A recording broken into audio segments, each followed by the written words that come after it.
Bien le bonjour à toutes et à tous, c'est Hydrae, et donc on est toujours sur la correction de mon interro sur les fonctions du deuxième degré, les fonctions et surtout maintenant on va faire les inéquations du deuxième degré.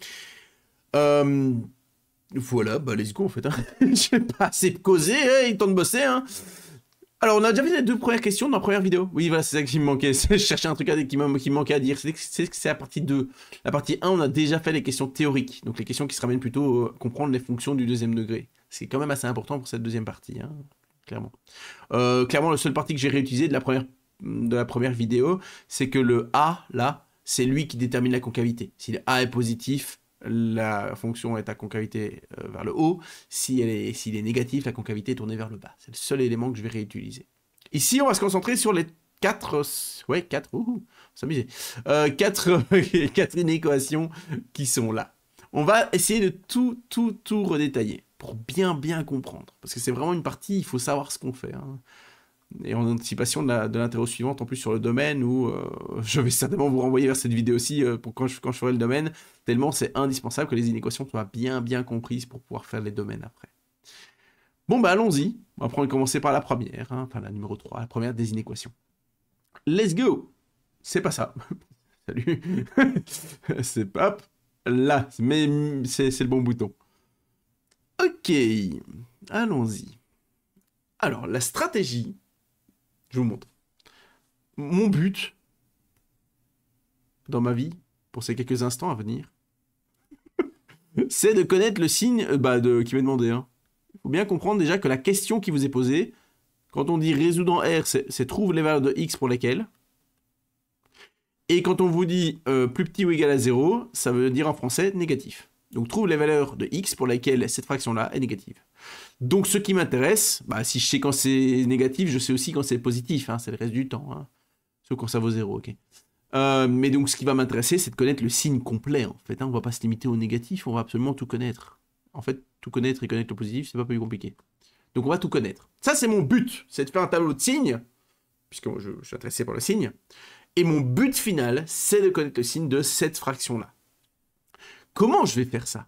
Je ne sais pas faire le signe d'une fraction comme ça compliquée. Compliquée sur le numérateur du premier degré, le dénominateur du deuxième degré. J'ai pas un raisonnement générique qui me dise le signe d'une fraction comme ça. Par contre, ce que je sais, c'est que si je prends un nombre positif et que je le divise par un nombre négatif, je sais prédire le signe du résultat. Ce que je suis occupé à dire par là, c'est que si vous connaissez le signe de votre numérateur, que vous connaissez le signe de votre dénominateur, vous pouvez déterminer le signe de la fraction. Donc en fait, on n'a pas besoin de connaître le signe de la fraction dans un premier temps, on fera ça dans un deuxième temps. Mais dans un premier temps, on va se concentrer sur le signe du numérateur et le signe du dénominateur. Chacun de ces deux-là sont respectivement du premier et du deuxième degré, et ça, je sais le faire. Parce que les fonctions du premier degré, vous les avez étudiées, vous savez que ce sont des droites, on va en reparler de comprendre comment elles signent, et les fonctions du deuxième degré, c'est le chapitre. Donc, vous les avez étudiées. Let's go.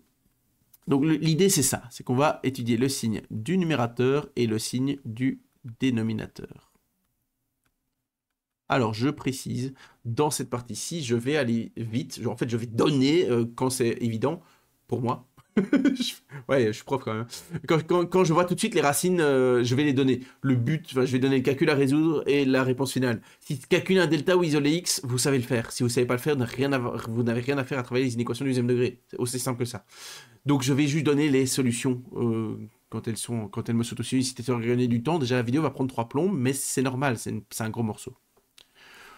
Bon, allons-y. Alors, commençons par le numérateur. 2x moins 2. Alors, le numérateur, il va m'amener à parler de toutes les expressions de la forme mx plus p. De toutes les fonctions d'expression mx plus p. Ces fonctions-là ont toutes pour graphe une droite. La droite n'est pas verticale, et à condition que vous ayez du x, la droite n'est pas horizontale. Ok. Ce qui est important, la seule chose pour moi à connaître là-dedans, c'est le m. Le m, c'est la pente. Ce que c'est une pente, vous avez une droite.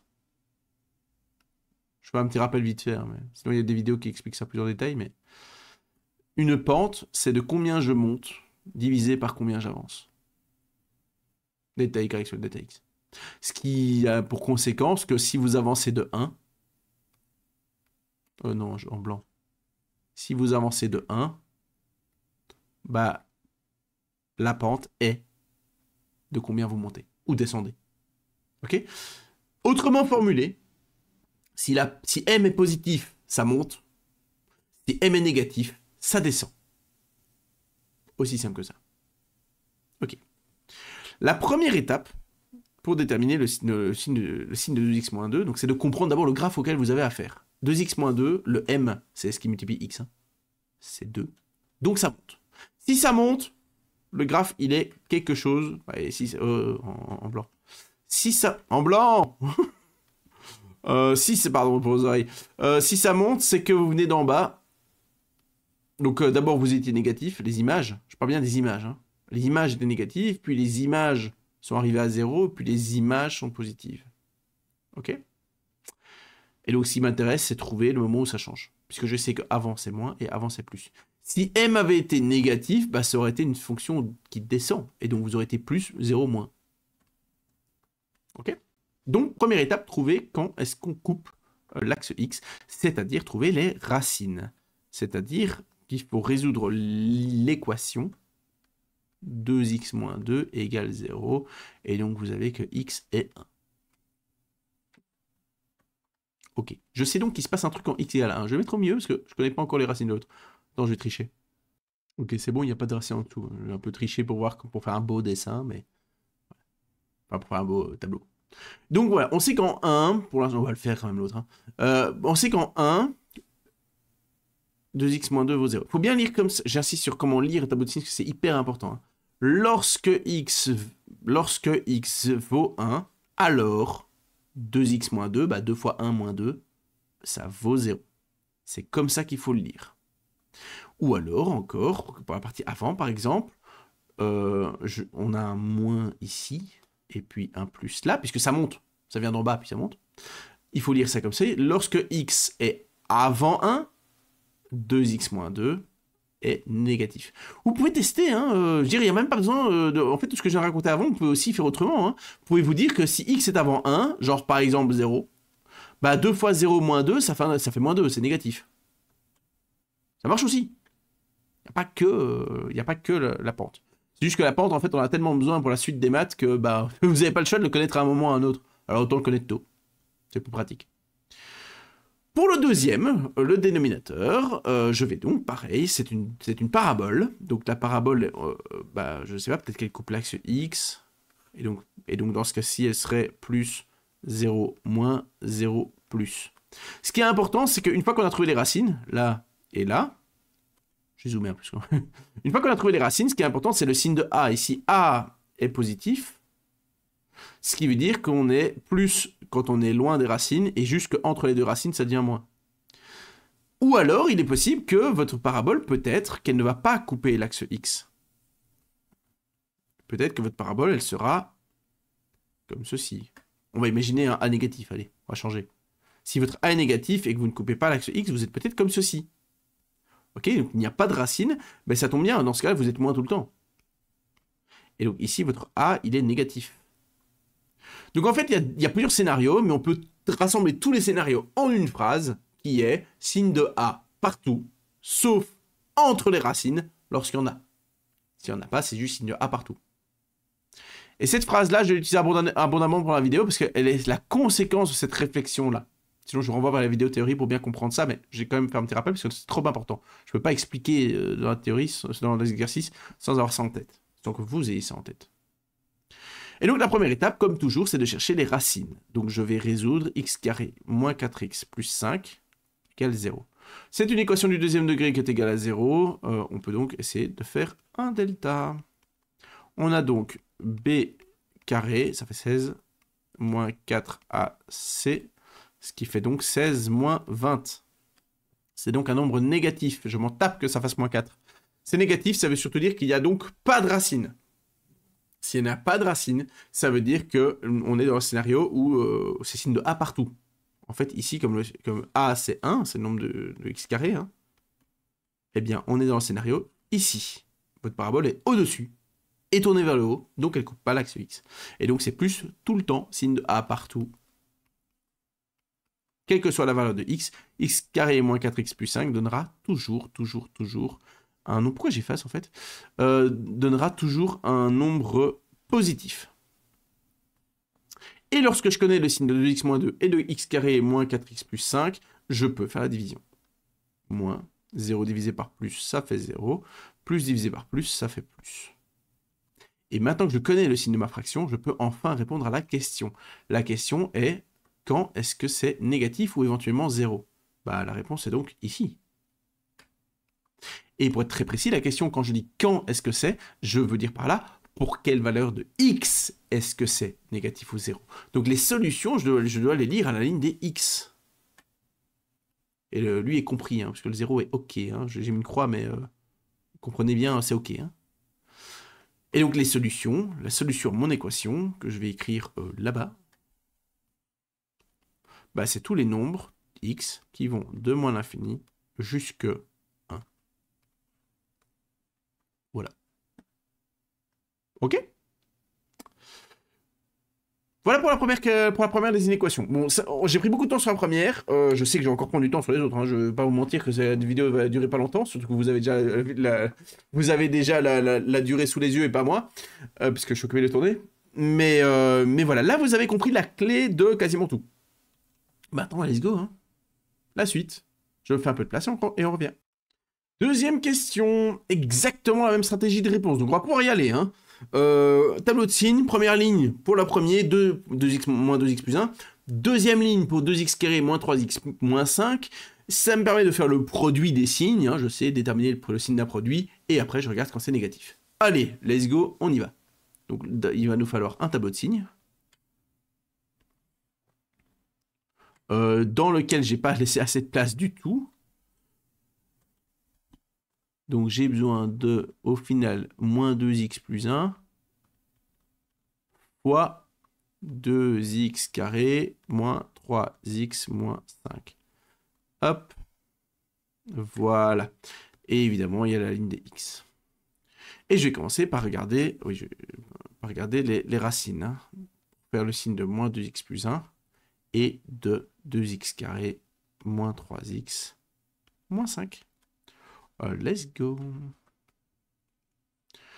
Première étape, les racines de moins 2x plus 1. Donc on résout, moins 2x plus 1 égale 0. Et donc on trouve que x vaut 1 demi. Moins 2 fois 1 demi, ça fait moins 1 plus 1, ça fait 0. Yes. Oui, vérifiez-vous. Vraiment, please, s'il vous plaît. Ensuite, les racines de 2x carré moins 3x moins 5. Bon, on va calculer un delta, hein, clairement. Donc ça fait b carré moins 4ac.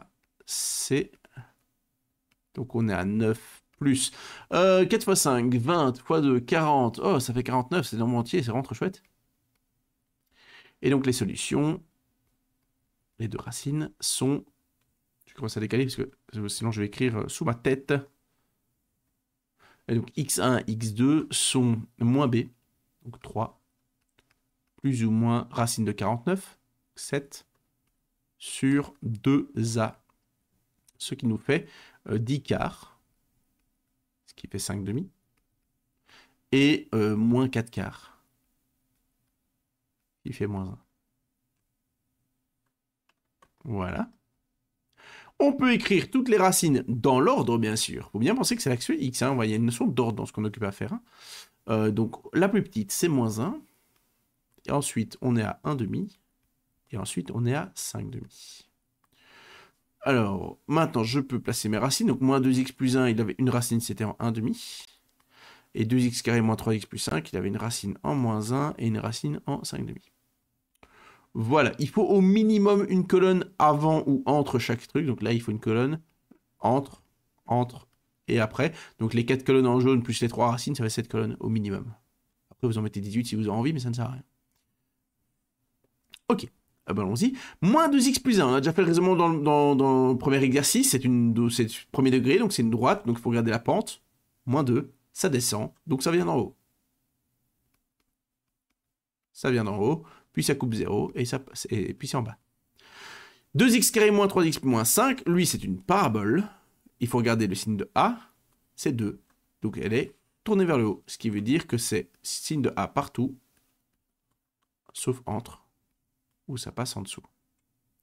Maintenant que je connais le signe de moins 2x plus 1 et de 2x carré moins 3x moins 5, je peux les multiplier. Donc plus par plus, ça fait plus. Plus fois 0, ça fait 0. Plus par moins, ça fait moins. 0 fois moins, ça fait 0. Moins par moins, ça fait plus. Moins fois 0, ça fait 0. Et moins par plus, ça fait moins. Et maintenant, je peux me rappeler de la question. C'était quoi déjà? C'était négatif. On demandait négatif ou 0. Donc je vais valider tout ce qui est les moins et les 0 à la ligne qui m'intéresse. Donc là, c'est OK. Là, c'est OK. Là, c'est OK. Et là, c'est OK. Et maintenant, je dois donner les valeurs de x correspondantes. Donc, de moins 1 jusqu'à 1 demi, et de 5 demi jusqu'à plus infini. Donc, de moins 1 jusqu'à 5 demi. Non, 1 demi. Ah, 1 demi, compris. Et de 5 demi jusqu'à plus infini. Voilà pour la question 4. J'allais demander si c'était bon, mais de toute façon, vous m'aurez pas répondu. Hein. J'espère que c'est bon, sinon de toute façon, vous pouvez revenir en arrière et écouter s'il y a besoin. Ok, suivante. Zoup. Voilà. Question suivante. La 5. On a donc ceci. Alors, la 5, il y a des petites difficultés supplémentaires. Il y a des petites choses à comprendre en plus. D'abord, la première chose, il y a des exposants, c'est sur ça que pose la question. Et sur un nombre tout seul. Un nombre tout seul, c'est quelque chose que je comprends pas à quel point de temps en temps ça peut poser problème. Il y en a qui mettent que c'est que moins 17, parfois il est négatif, puis 0, puis positif. Moins 17, c'est moins 17, c'est négatif, hein, il n'y a pas d'astuce, hein, c'est juste un nombre négatif. Donc quelle que soit la valeur de x, c'est que des moins, hein, il y aura une ligne de moins dans le tableau de signes. Par contre, pour les puissances, là il y a un truc à comprendre. Ce qu'on va faire, on va faire un tableau de signes bien sûr, puisque notre but final est de connaître le signe de 3x moins 2 cinquièmes au cube sur moins 17 fois x moins 3 au carré. Ça, c'est mon but. Et donc, je vais faire 3 lignes. Je vais faire une ligne pour le numérateur. 3x moins 2 cinquièmes. On va parler du cube quand je le ferai. Puis une ligne pour moins 17. Et puis une ligne de x moins 3 au carré. Et donc, on a bien la première ligne divisée par moins 17 et aussi divisée par x moins 3 au carré. Alors, allons-y. Je vais aller de haut en bas. On va d'abord faire les racines. Donc, on cherche les racines de 3x moins 2 cinquièmes. Donc, on cherche les valeurs de x pour lesquelles c'est égal à 0. Et on trouve que x vaut 2 quinzièmes. Moins 17, il s'annulera jamais, c'est moins 17. Super. Le dernier, x moins 3 au carré. Ah oui, oui. Oups, j'ai été un peu vite parce que je me suis même pas rendu compte que je l'ai fait. C'est que normalement, c'était le cube. Mais la seule possibilité pour que le cube fasse 0, c'est que ce qu'il y a dedans soit déjà 0. Vous pouvez, si vous voulez, dire que vous appliquez la racine cubique à gauche, à droite. Pour aller de là à là. Il n'y a aucun problème, c'est correct. Mais bon. Ok, je reviens sur x-3 au carré égale 0. La seule possibilité pour que x-3 au carré soit égal à 0, c'est que x-3 lui-même soit déjà 0. Pareil, vous pouvez faire plus ou moins racine. Il n'y a pas d'autre possibilité. Oui, je ne mets pas toujours les équivalences. On va les mettre. Voilà. Et donc, x doit valoir 3. Donc, on a deux racines qui sont 2 quinzièmes et 3. On va les écrire dans l'ordre. 2 quinzièmes et 3. Et maintenant, l'astuce qu'il faut comprendre pour cet exercice-ci, c'est qu'on va s'occuper uniquement du signe de 3x moins 2 cinquièmes, sans le cube. Sans le cube, c'est déjà... C'est du premier... Dans ce cas-là, sans le cube, c'est du premier degré, hein, donc m vaut 3, donc ça monte, donc ça vient d'en bas, et puis ça coupe 0, et puis ça monte. Et ce qu'il faut comprendre, c'est qu'en fait, le cube, il sert à rien. Pourquoi il sert à rien? En fait, il change la valeur, mais il ne change pas le signe. Si 3x moins 2 cinquièmes est un nombre négatif, alors au cube, négatif fois négatif fois négatif, ça reste négatif. Si 3x moins 2 cinquièmes était un nombre positif, bah au cube, bah positif fois positif fois positif, ça reste positif. Donc en fait, le cube ne change pas le signe. Donc il sert vraiment à rien dans un tableau de signes. Il change les valeurs, mais pas les signes. Et quand c'est 0, bah 0 fois 0 fois 0, ça fait comme 0. Donc, en fait, le cube sert vraiment à rien. Ce qui ne sera pas totalement le cas du carré, puisque le raisonnement que je viens de faire ne fonctionne pas pour le carré. Moins 17 est normalement négatif, il n'y a pas de surprise.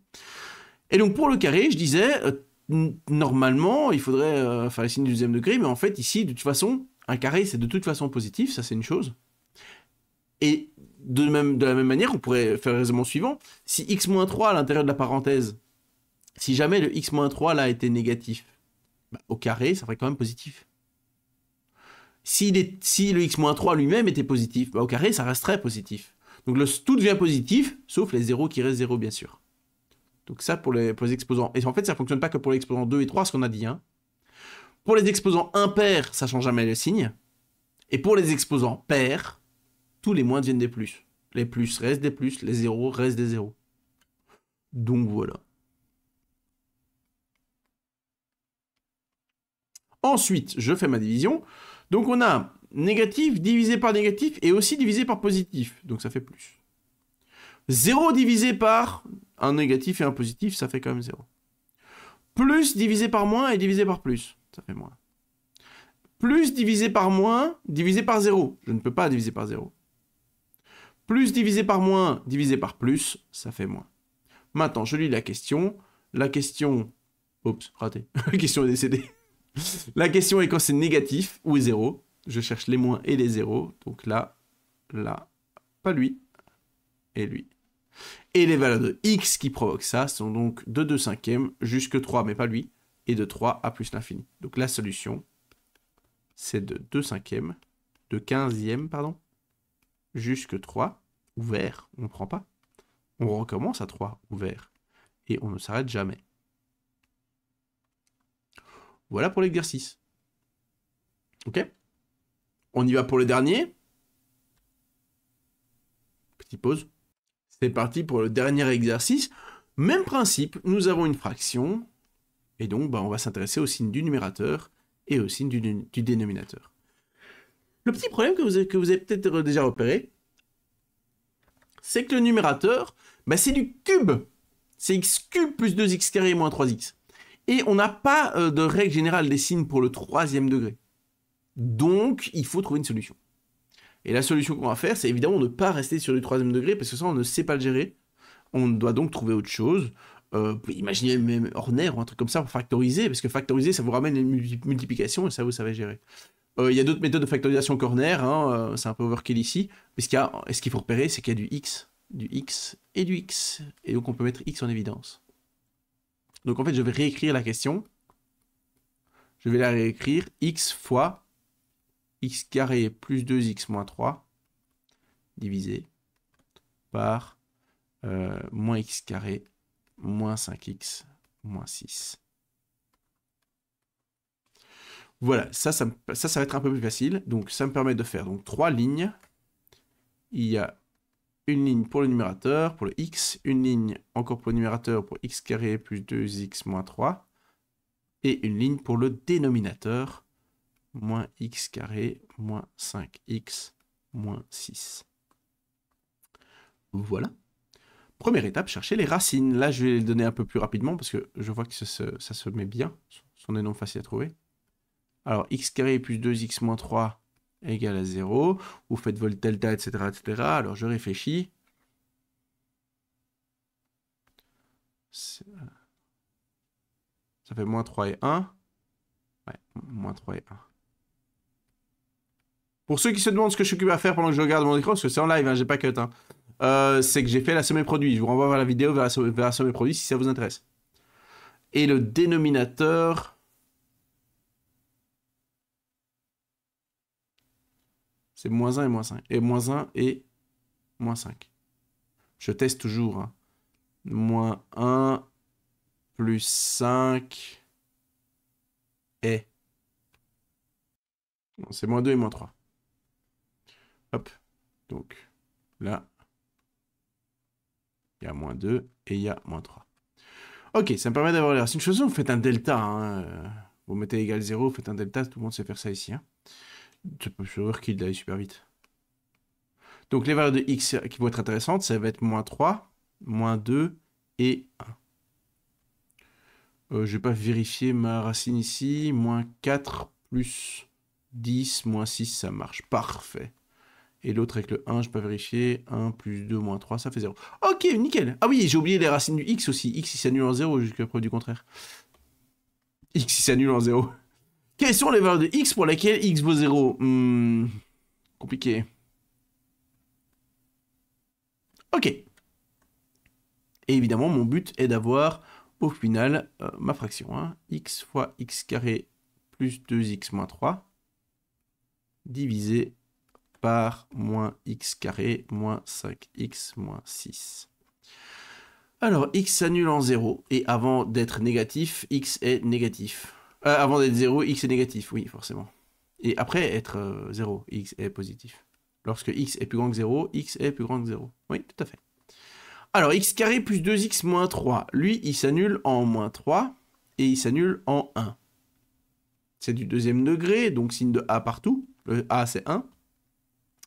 Donc c'est positif à l'extérieur, sauf entre les racines. Ensuite, pour les derniers, le A c'est moins 1, là. C'est moins x carré. Et donc, il s'annule déjà en moins 3 et en moins 2. Et donc, c'est moins à l'extérieur et plus entre. Ok. Et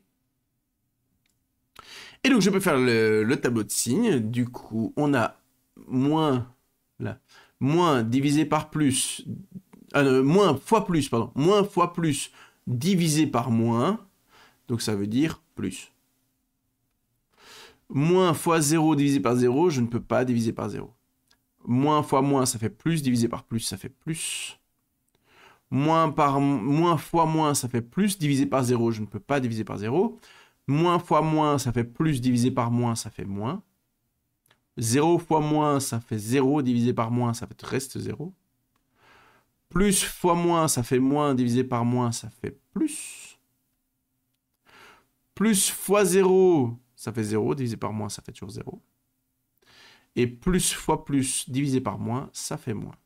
Et maintenant seulement, je peux regarder la question. La question est, quand est-ce que c'était positif ou 0? Et donc, je m'intéresse au plus et au 0.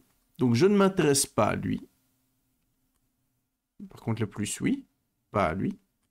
Le moins, ça ne m'intéresse pas. Le 0, ça m'intéresse. Ça va jusque-là. Et donc, on peut donner les valeurs de x hein, qui correspondent, les mêmes, mais au niveau des valeurs de x maintenant. Hop, et de lui jusque lui.